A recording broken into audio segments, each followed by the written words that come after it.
Comencé esta serie proponiendo que quizás nos ayudaría mucho en nuestra vida cristiana si de vez en cuando nosotros nos preguntáramos si realmente estamos caminando con Jesús.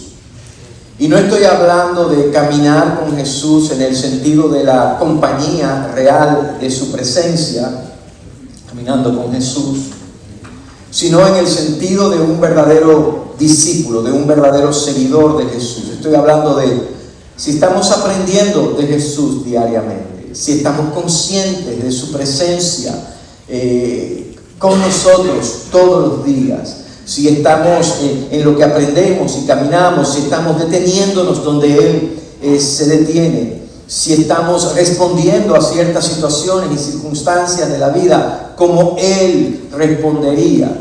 Y entonces la pregunta en la cual hemos fundamentado esta serie es simplemente una pregunta para nosotros hacernos y poder responderla desde la palabra.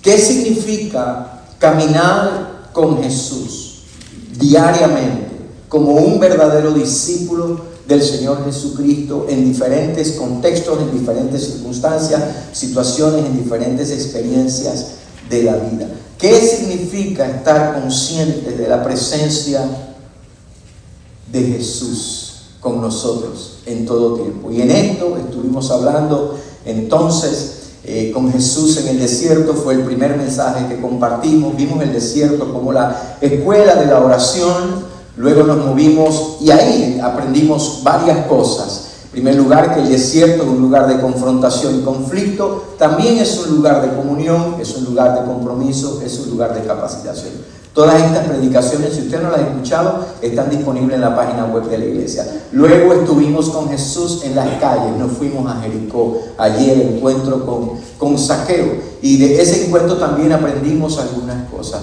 Nos desafió ese encuentro con Jesús en las calles. Decíamos, veremos a Dios obrando. Ya Dios está obrando en nuestra comunidad. Mucho antes de que nosotros lleguemos, Dios está actuando. Nuestro trabajo es ver dónde Él está en actividad, como dijo Henry Blackaby, y unirnos a Él. Luego estuvimos afirmando que nos acercaremos a quienes Jesús se acerca, seremos testigos del poder transformador del Evangelio, y simplemente nuestra respuesta correcta va a ser unirnos a su misión. Ahora, la semana pasada vimos, antes pasada con Jesús en la tormenta, vimos después, y la semana pasada con Jesús y los niños. Pero antes de adentrarnos en el mensaje de hoy, siento la necesidad de concluir, de cerrar una idea que es posible haya quedado pendiente y no hayamos captado con mucha claridad. Quizás yo no haya comunicado con mucha claridad o con mucho énfasis la semana pasada. Ustedes recuerdan los que estaban acá, de que les conté la historia de Didier, que después nos dimos cuenta anoche con mi mamá que el niño se llama Rubier, no Didier, yo le cambié el nombre. Del niño Didier, que yo le mostré una Biblia y me dijo que el libro era malo y le metí un martillazo a la Biblia. ¿Recuerda esa historia? Y hablamos de que los niños son pecadores pequeños como nosotros somos grandes pecadores. Y pienso que lo que dije lo que tenía que decir, pero creo que la afirmación requería un poquito más de explicación, quizás un poquito más de entendimiento. Porque una pregunta, si dejamos la idea ahí donde concluí, quizás alguien se pudo haber quedado con la pregunta, bueno, ¿y qué pasa con los niños que mueren? ¿Qué pasa con los bebés que mueren? ¿Qué pasa con ellos si estamos diciendo son pequeños pecadores como nosotros grandes pecadores? ¿Qué pasa con los niños? Ahora les voy a decir, vamos a situarnos, y hoy les voy a predicar dos mensajes, uno de 7 minutos y otro de no sé cuánto, pero bueno. Vamos a empezar con una gran realidad. Pocas cosas en la vida, muy pocas cosas en la vida, son tan dramáticas, tan trágicas y tan dolorosas como la muerte de un niño. Muy pocas cosas en la vida son tan desgarradoras como lo puede ser la muerte de un niño. Y yo pensaba en esto y digo, si esto es una realidad para nosotros como seres humanos, ¿cuánto y más para el corazón lleno de misericordia y de compasión de Dios. Si es así para nosotros, lo debe ser con muchísima más fuerza para el Señor. Por lo tanto, la respuesta simple a una pregunta quizás compleja es: ¿qué pasa con los niños que mueren? ¿Van al cielo? La pregunta, ¿van al infierno? Les voy a decir un mito cultural de la sociedad que ni sé dónde comenzó, que nosotros creemos que los niños que mueren les salen alitas y se van al cielo y les salen alitas y se convierten en angelitos. Eso no es la realidad. No se convierten en angelitos. Pero la respuesta simple a esta pregunta es: no van al infierno. Esa es la respuesta. Que el niño de la historia que yo les compartí no fuera inocente, eso no significa que Dios va a tratar a un niño de 5 años, de 4 años, 3 años, de cualquiera que sea la edad, como niño, lo va a tratar de la forma en que trata a un adulto que conscientemente rechazó el Evangelio. No, eso no es ni congruente con el corazón de Dios. La Biblia nos permite a nosotros entender que hay una diferencia entre la responsabilidad y la naturaleza pecaminosa. La naturaleza que todos nosotros, dice la Biblia, heredamos en Adán. Romanos 5:12 dice: por tanto, como el pecado entró en el mundo por un hombre, y por el pecado la muerte, así la muerte pasó a todos los hombres, dice, por cuanto todos pecaron. Eso es innegable. Eso es lo que dije el domingo pasado. Pero quiero que hagamos una breve distinción, una distinción que la palabra misma hace. Y quizás, como dije, no fuimos suficientemente extensos o claros en esto la semana pasada. La Biblia hace distinción entre el pecado original, entre la naturaleza caída que todos nosotros heredamos en Adán, y los pecados reales. Déjenme decir qué quiero decir cuando digo pecados reales. Son las decisiones conscientes que nosotros tomamos cuando ya sabemos distinguir entre el bien y el mal, y de todos modos elegimos el mal. Hay una diferencia entre la naturaleza pecaminosa y la responsabilidad en este sentido. Lo voy a dejar con un verso. Hay muchos ejemplos más, pero esto es todo un estudio. Un verso, Santiago 4:17 dice: y al que sabe hacer lo bueno y no lo hace, ¿qué cosa es? Dice: le es pecado. La frase clave y la expresión clave: al que sabe. El pecado que condena requiere conocimiento, requiere comprensión, requiere una voluntad terminada y que pueda decir sí o que pueda decir no. Y un bebé muy pequeño, un niño, todavía no tiene esa capacidad. El pecado original, la naturaleza pecadora, dice por qué muere un niño, ¿verdad? Porque la muerte entró al mundo por el pecado. De hecho, esa es la razón de la muerte física de todo el mundo. Pero el pecado real, por decirlo de alguna manera, es el que se comete con conocimiento pleno. Y cierro con una historia que leí de Billy Graham. Billy Graham. Todos ellos han hablado de eso, incluso Charles Spurgeon tiene un sermón que tiene que ver con eso, espectacular. Ahora, yo no sé cuántos de ustedes recuerdan en 1995 el atentado en Oklahoma City, en aquel lugar donde estaba un daycare, algo así, que cuidaban muchos niños. En 1995 alguien puso un carro bomba, ¿ustedes recuerdan? Murieron alrededor de 168 personas, entre ellos 19 niños. En la conmemoración, en el servicio que tenía que ver con ese evento, Billy Graham dijo estas palabras. Y un teólogo muy famoso y renombrado de los Estados Unidos lo criticó fuertemente. Pero esto fue lo que dijo Billy Graham: algún día habrá una gloriosa reunión con los que han muerto y se han ido al cielo antes que nosotros. Y eso incluye a todos esos niños inocentes que hoy perdimos.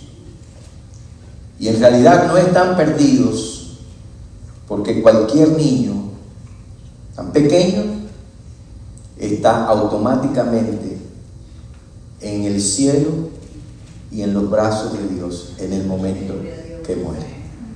Y eso compartimos y eso creemos. Hay muchas razones más, hay muchas, quizás no hay una doctrina, ¿cómo decirlo? No hay un pasaje bíblico que te diga, mira, esto es lo que pasa, ¿verdad? Pero es lo que los teólogos le llaman, es una inferencia teológica de un conjunto de pasajes o de la teología bíblica, el desarrollo de la teología a lo largo de toda la Biblia. Pero el punto es ese. Y con eso quiero decirles algo. Si alguno de ustedes, papá, tío, hermano, abuelo, si alguno de ustedes ha perdido un hijo, un nieto, un pequeñito que se fue demasiado pronto, quiero que sepan esto con toda la certeza de la palabra de Dios, hago eco de las palabras de Billy Graham. Ese niño está en los brazos del Padre. No por mérito propio, no porque era inocente y puro, no. Está en los brazos del Padre por la misma gracia que un día, si usted pone su fe en Cristo y se ha puesto su fe en Cristo, por la misma gracia que un día nos llevará a ese reencuentro con ellos. Amén. Entonces ahora sí vamos a la palabra de Dios, al mensaje de hoy, mejor dicho, y vamos a continuar con Jesús en la tormenta. Vamos a tratar de concluir una predicación, una idea que comenzamos hace un par de semanas atrás. Nos quedamos en medio del mar tempestuoso en una barca, en medio de una noche, en medio de un viento contrario. Pero antes de seguir remando, vamos a ver dónde nos quedamos y continuar de ahí en adelante. Jesús anda sobre el mar, versículo 22 de Mateo 14. Enseguida Jesús hizo a sus discípulos entrar en la barca e ir delante de él a la otra ribera, entre tanto que él despedía a la multitud. Despedida la multitud, subió al monte a orar aparte, y cuando llegó la noche estaba allí solo. Y ya la barca estaba en medio del mar, azotada por las olas, porque el viento era contrario. Mas a la cuarta vigilia de la noche, Jesús vino a ellos andando sobre el mar. Y los discípulos, viéndole andar sobre el mar, se turbaron, diciendo: un fantasma, y dieron voces de miedo. Pero enseguida Jesús les habló diciendo: tened ánimo, yo soy, no temáis. Entonces le respondió Pedro y dijo: Señor, si eres tú, manda que yo vaya a ti sobre las aguas. Y él dijo: ven. Y descendiendo Pedro de la barca, andaba sobre las aguas para ir a Jesús. Pero al ver el fuerte viento tuvo miedo, y comenzando a hundirse dio voces diciendo: Señor, sálvame. Al momento Jesús, extendiendo la mano, asió de él y le dijo: hombre de poca fe, ¿por qué dudaste? Y cuando ellos subieron en la barca, se calmó el viento. Entonces los que estaban en la barca vinieron y le adoraron diciendo: verdaderamente eres Hijo de Dios. Y esto fue lo que comenzamos a explorar la semana pasada con Jesús en la tormenta. Voy a mencionar los dos puntos que abarcamos hace 2 semanas atrás y de ahí vamos a continuar, ¿no? La tesis o la proposición, como diría un profesor de homilética en este mensaje, es que con Jesús en la tormenta, que hablábamos la semana pasada, hay un propósito. Dios va a obrar en nuestras vidas de manera que nosotros nos convirtamos, vayamos de desconfiados espectadores a asombrados adoradores. Y decíamos entonces la semana pasada, en primer lugar, que con Jesús en la tormenta entenderemos eso, que la travesía tiene un propósito. Hay un propósito. Decíamos que no todas las tormentas en la vida tienen la misma causa. No es lo mismo necesariamente. Hay tormentas de corrección en las que Dios nos está corrigiendo, incluso a veces está corrigiendo el rumbo. Hay tormentas que nosotros estamos en ellas por desobediencia. Hay algunas que tienen que ver con nuestra obediencia. Otras, y capaz que alguien piensa, la mayoría de las que he experimentado yo, es porque otros nos mueven la embarcación. Pero hay tormentas también que tienen que ver sencillamente con que nosotros hemos hecho lo que el Señor nos dijo que hiciéramos. Hemos obedecido. Y en eso nos enfocamos hace 2 semanas atrás cuando decíamos, cuando usted comienza a leer Mateo capítulo 14, verso 22, dice que el Señor fue quien les hizo entrar en la barca. Así que ellos obedecieron. No voy a hablar lo que ya hablé anteriormente, ¿no?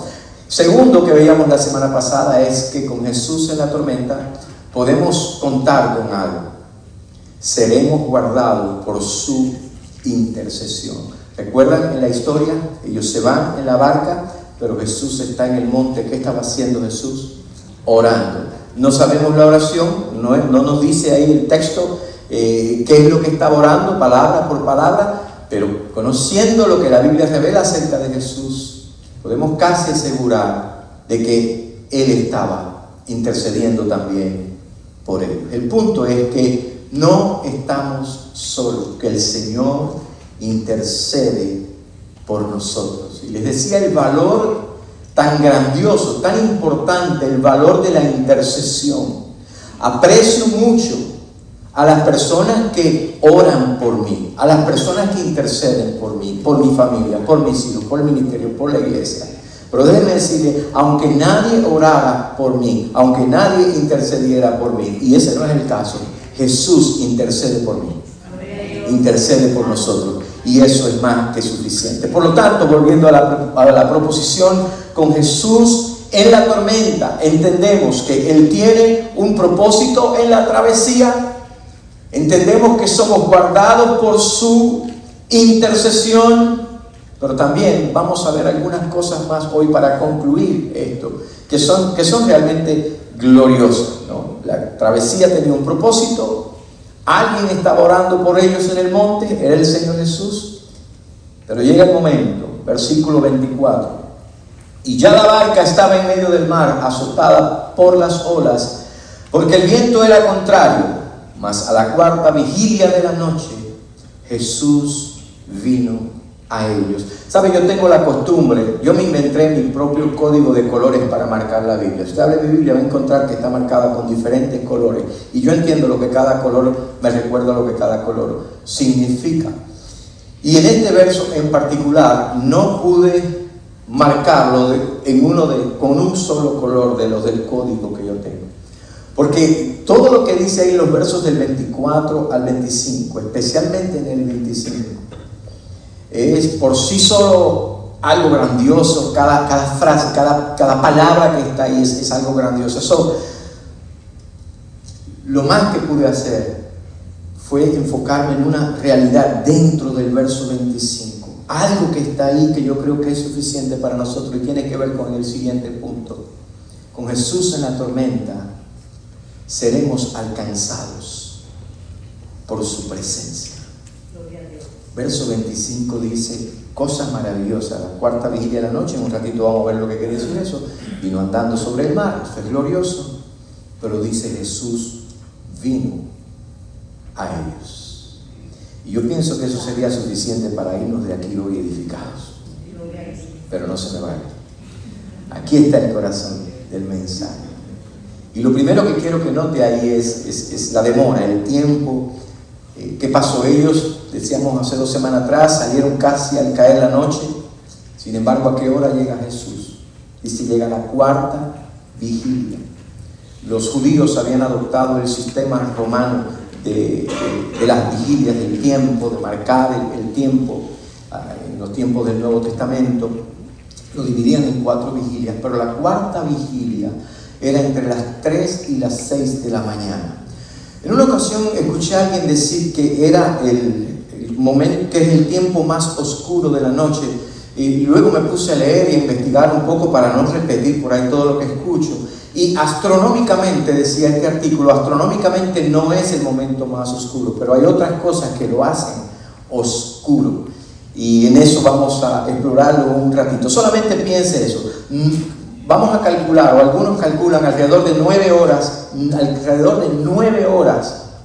muchas de ellas remando, muchas de ellas luchando contra la tempestad, en medio de la tormenta. Cuando el apóstol Juan cuenta esta misma historia, nos dice que todo este tiempo ellos habían avanzado unos 25, unos 30 estadios habían avanzado. En otras palabras, habían avanzado imagínense, 9 horas y habían avanzado alrededor de 5 kilómetros, 3 millas y media, de 2 punto algo a 3 millas y media, más o menos. 9 horas y avanzado unas pocas millas. 9 horas remando con toda su fuerza y prácticamente sin llegar a ningún lado, sin avanzar mucho. Y le hago esta pregunta esta mañana: ¿te has encontrado alguna vez en una situación similar? Meses orando, ayunando, intercediendo y aparentemente estás en el mismo lugar tormentoso y no avanzas. Años luchando y el viento sigue y sigue golpeando la barca. ¿Sabes qué? Piensa en esto, porque la demora es también parte de la lección. Pero el verso 25 dice: más a la cuarta vigilia de la noche, Jesús vino a ellos. Él vino a ellos, dice, a la cuarta vigilia. Ya les dije, no necesariamente la hora de mayor oscuridad en el sentido astronómico, el entendimiento científico quizás. Es posible que eso sea más cerca de la medianoche.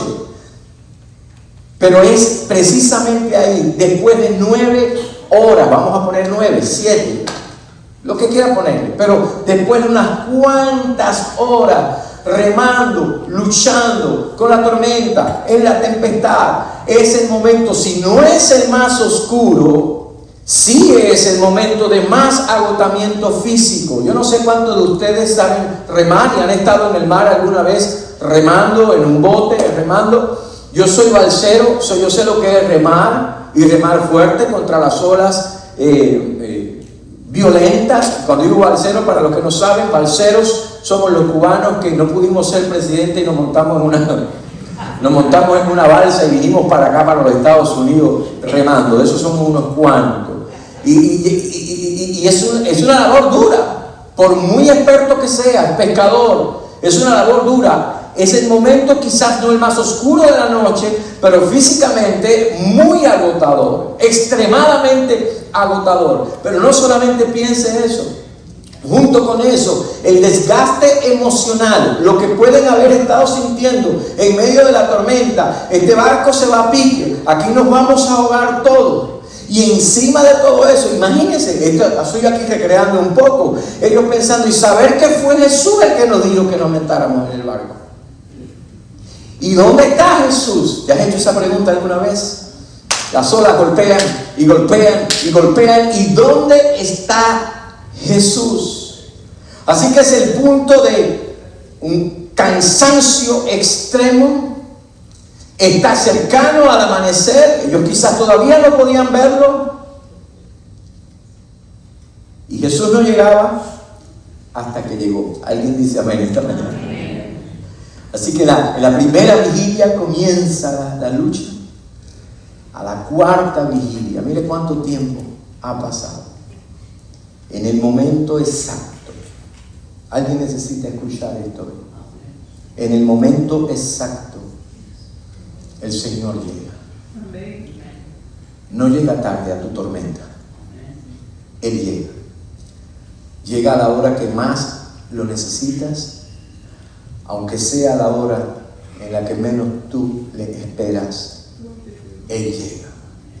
Y esto de alguna manera conecta con Jesús en las calles, cuando hablamos de esto hace unas semanas atrás, porque nos recuerda de que Dios está obrando aún cuando nosotros no lo percibamos.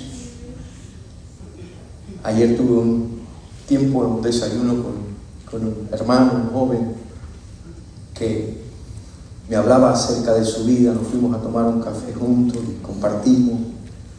Y una de las cosas que noté en su vida, y traje eso a la luz en la conversación, es: su vida está marcada por una realidad.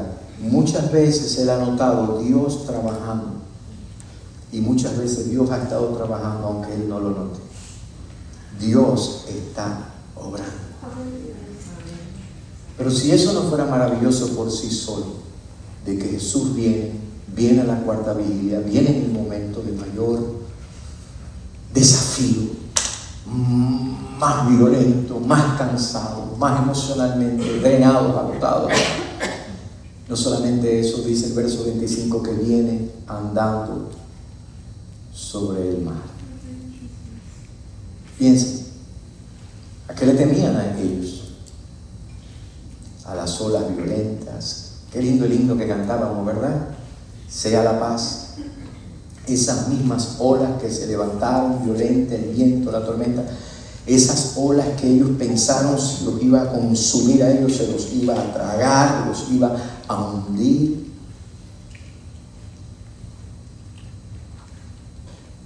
Es la calzada sobre la cual caminó el Señor.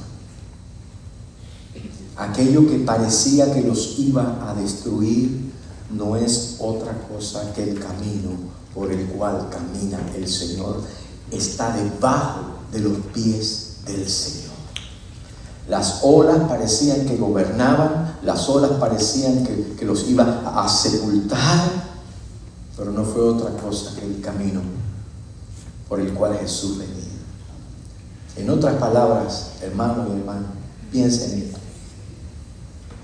Aquello que estaba por encima de ellos, o que tenía el potencial de estar por encima de ellos, estaba debajo de los pies del Señor Jesucristo. Así de sencillo. ¿Sabe? Pensaba en esto. Digo, ¿cómo es esto posible? Si alguien no ve la divinidad de Jesús en estas escenas, ¿por qué no quiere verla? Porque yo recordaba Job capítulo 9, verso 8, cuando dice: Él solo extendió los cielos. Hablando de Dios, dice: Él solo, solamente Dios, extendió los cielos. Y solamente Dios anda sobre las olas del mar. ¿Perdón? Dios extiende los cielos y solamente Dios anda sobre las olas del mar. Son sobre las olas del mar, y precisamente Jesús viene caminando sobre las aguas, anda sobre las olas del mar. Quiero un cuadro más claro de la divinidad de Jesús, casi imposible. Ese es una de esas pinturas gloriosas del Evangelio. Así que era una descripción, lo que Jesús está haciendo es una descripción de Dios mismo. Y esa noche, si no estaban convencidos, pasaron varias cosas. Esa fue una de ellas. Pero si los discípulos no estaban convencidos todavía de la identidad de Jesús, esa noche los discípulos vieron, aguanta un momento, que lo que dijo Job capítulo 9, verso 8, lo estamos viendo. Él anda sobre las olas del mar. Ahora, lo impresionante, o una de las cosas impresionantes también de este relato, puede ser también lo más triste, porque en el verso 26, ¿no? Dice: y los discípulos, debía haber, creo que cambiado acá para que vean y los discípulos, viéndole andar sobre el mar, dice, se turbaron diciendo: un fantasma, y dieron voces de miedo. Ahora escuche esto con atención, con cuidado. Lo que más les aterró a ellos esa noche, aparentemente, no fue la tormenta, fue Cristo acercándose a ellos en una forma en la que ellos no esperaban que Él se acercara a ellos. Con Jesús en la tormenta se llama este mensaje cuarto en la serie. Jesús estaba allí en la tormenta, pero obviamente, como ellos no lo reconocieron, la primera reacción de ellos no fue paz, fue todo lo contrario. Se espantaron, se llenaron de miedos. Estaban tan enfocados en las olas, tan concentrados en el viento, tan enfocados en el peligro que les rodeaba, que ni por la mente les pasó que quien venía a rescatarlos era el Señor Jesucristo. Y yo pensaba en esto, estudiando esto, y me preguntaba: ¿cuántas veces en la vida nosotros hemos gritado de miedo? ¿Cuántas veces hemos gritado nosotros de miedo? En ocasiones en las que ha sido Jesús quien se ha estado acercando a nosotros. Alguien dirá: ¿de qué está hablando el pastor? Le cuento una historia. Mi papá, en el año 2010, empezó a sentir un malestar en su cuerpo. el primer diagnóstico fue obstrucción intestinal. Mi papá tenía obstrucción intestinal.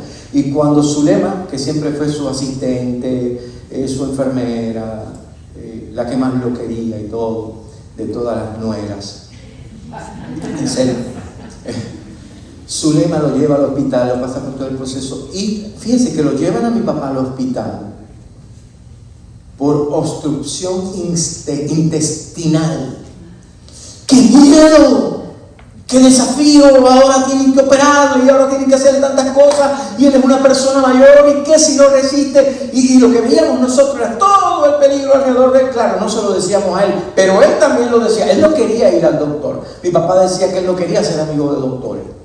Dice, papi, ¿por qué no quieres ser amigo de doctores? Los doctores, yo no quiero ser amigo de doctores porque cada vez que voy al doctor me dice que estoy enfermo. ¿No? Entonces no quiero doctor alrededor de mi vida, no quería. Entonces resulta que mi papá va con este temor, llevamos a mi papá la obstrucción intestinal y ¿saben qué? En el proceso era Jesús para llevarnos a otro punto. Era Jesús viniendo a él para rescatarlo de algo peor. Porque en el proceso descubren que tenía cáncer en el estómago, 3/4 partes del estómago le tenían que remover y la removieron. Eso fue en el 2010 y luego de eso vivió por la gracia del Señor eternamente ahora en su gloria aquí en la tierra hasta el 29 de diciembre del 2024. ¿Cuántas veces ese problema que te preocupó fue Jesús acercándose a ti para librarte de algo más grande? ¿Cuántas veces ese malestar que sentiste y que te llevó al doctor, al médico, y que te preocupó y que te espantaste, que viste como un fantasma, era Jesús para llevarte y librarte de algo mucho más grande? De eso estoy hablando. Por lo tanto, necesitamos aprender a reconocer a Jesús en medio de la tormenta. Y esto es algo que nosotros necesitamos entender con claridad, porque de todo esto depende incluso la enseñanza que podamos llevarnos hoy en nuestro corazón.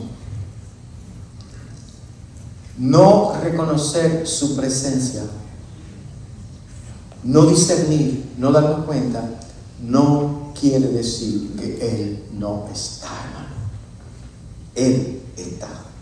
Los discípulos no le reconocieron, pero Él estaba allí. Ellos no pudieron darse cuenta, pero Él estaba allí. Ni siquiera el miedo de los discípulos le hizo desaparecer de la escena. Así que esto vale para nosotros también hoy, en este día.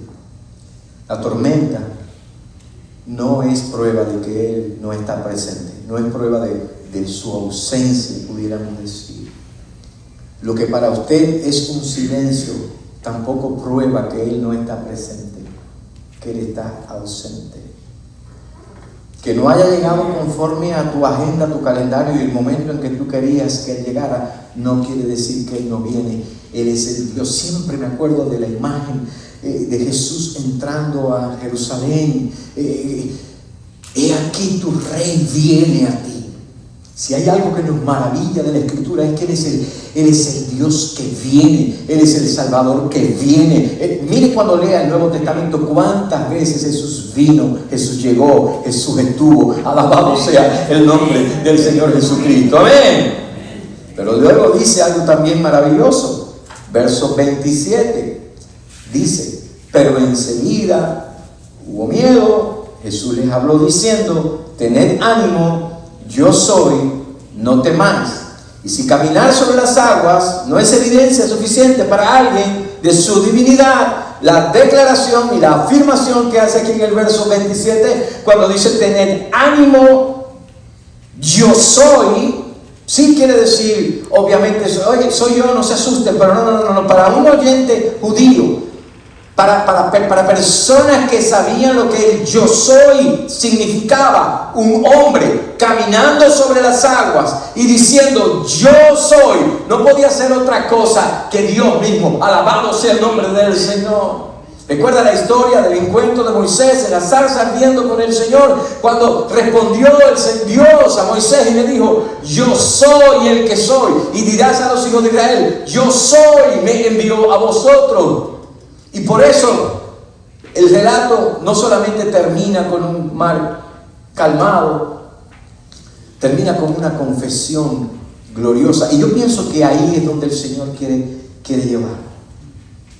Yo soy. Pero es maravilloso esto, porque fíjense que cuando Jesús se dirige a ellos en su temor, Él no dice: yo soy, ya calmé el viento.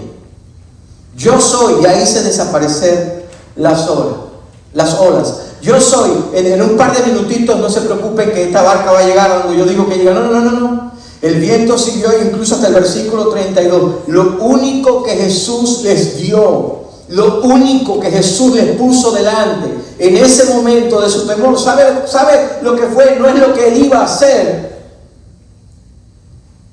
fue su identidad. Él dijo: yo soy. ¿Y sabe por qué es su identidad, iglesia? Porque eso es suficiente para nosotros.